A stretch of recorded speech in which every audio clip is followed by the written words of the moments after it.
Well, as a reminder to people how far back Jews go in this country, actually their support for George Washington dates back to prior to 1790. So here we have the Newport, Rhode Island Jewish congregation addressing George Washington, August 17th, this day in history, 1790.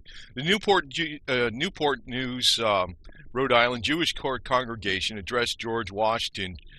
Washington traveled to all 13 states during his years as president, but he had deliberately skipped Rhode Island when he toured New England because Rhode Island had not adopted the U.S. Constitution as of yet. So they weren't part of the United States. But once he arrived, once Rhode Island finally ratified the Constitution in May of 1790, Washington immediately planned a trip to visit the state. So he was greeted by Jewish congregation. Newport, Rhode Island saw much destruction as a result of the Revolutionary War.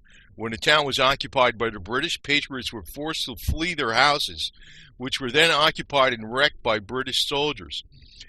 Later, after the war was won, loyalist citizens were forced to flee and leave their property. Newport, Rhode Island, never really recovered its glory days as one of the North's leading cities of commerce. I guess maybe that's today.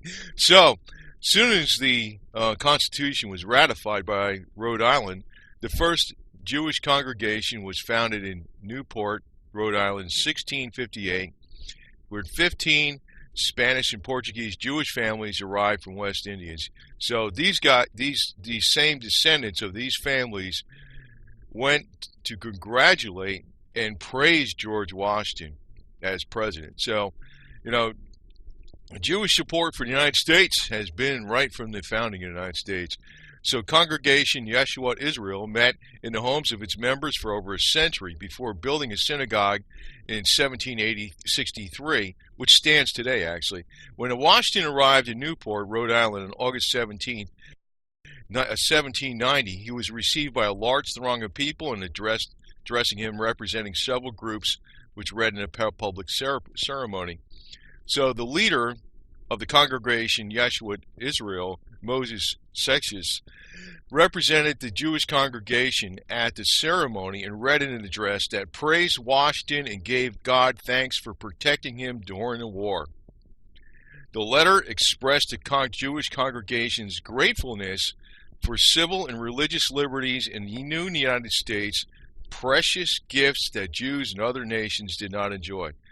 So, you get ostracized when you practice a little bit of different beliefs sometimes. I know the deal. When there's good economic times, Jews seem to be praised left and right. When there's bad economic times, I don't know, somehow people examine them under a microscope. It's really how it works.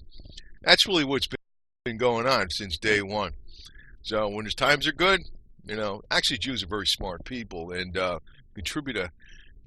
have contributed a hell of a lot to the United States, believe it or not. Some people on YouTube don't like that statement, but whatever. Washington's response to the congregation's address has come down as one of the great expressions of religious liberty of the Founding Fathers. Washington wrote a reply a few days later, which he expressed thanks for the good wishes from the congregation. He expressed how the government of the United States gave everybody freedom of conscience as long as they conducted themselves as good citizens. Now look at today, what's going on. People are not only trying to tear down, Confederate Southern statues, but also, George Washington, Thomas Jefferson, whatever. They're going after the Founding Fathers, right? And the first hit is actually on the Southerners who fought for freedom and independence also. Don't buy the northern regions. But a lot of this is all linked. 1776, Revolution, 1861. He then affirmed that Jews had every right to dwell safely in the United States. This is George Washington.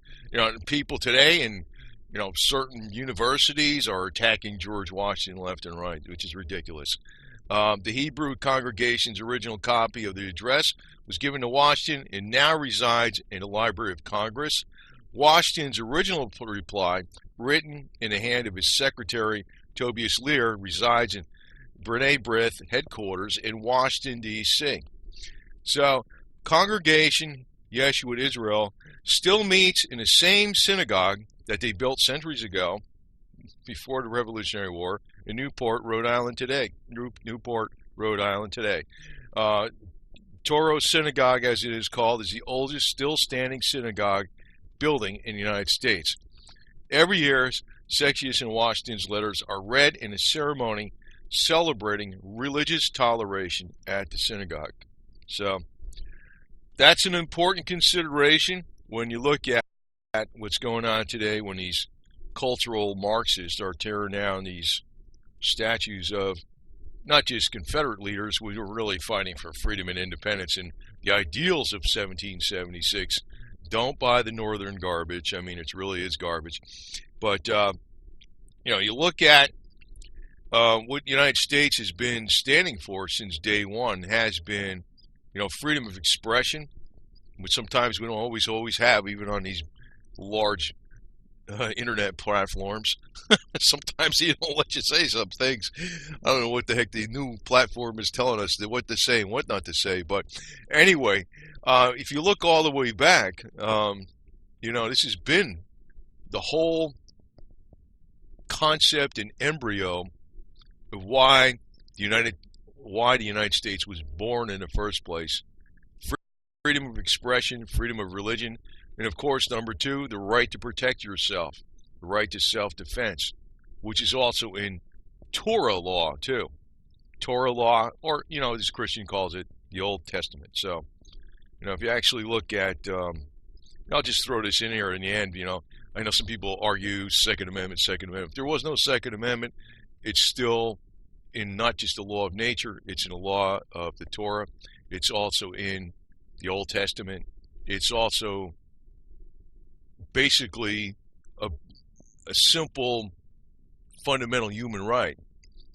So religious freedom of speech was number one in the Bill of Rights. Number two was the right to self-defense and the right for people to get together and defend a nation. Because what was this nation really founded upon? Freedom. Freedoms. Real freedoms. True freedoms. Of course, what's going on today with the big platforms that tell you what you can say and what you can't say? Well, I don't know. It's not that great everywhere, but hopefully we can say a couple things here once in a while. But, it's an angle I want to present to people because it's actually an anniversary date, August 17, which today is August 17, 2018. This was August 17, 1790. This is when the Newport, Rhode Island Jewish congregation addressed George Washington and thanked him for, preserving the freedoms that everybody in America now continues on to this day enjoy. Hopefully it'll continue to do this way. And despite certain people that run Facebook, I'll take YouTube over Facebook any day. I don't have a Facebook account. But anyway, that's a little plug anyway. But, it's something that people just ignore today. They don't realize, how far back, Jews in this country really have gone. I mean, they've been in this country before the Revolutionary War. They were colonists. And they were supporters of George Washington and the new republic. So, a lot of people just don't know that. Just want to make you aware of it.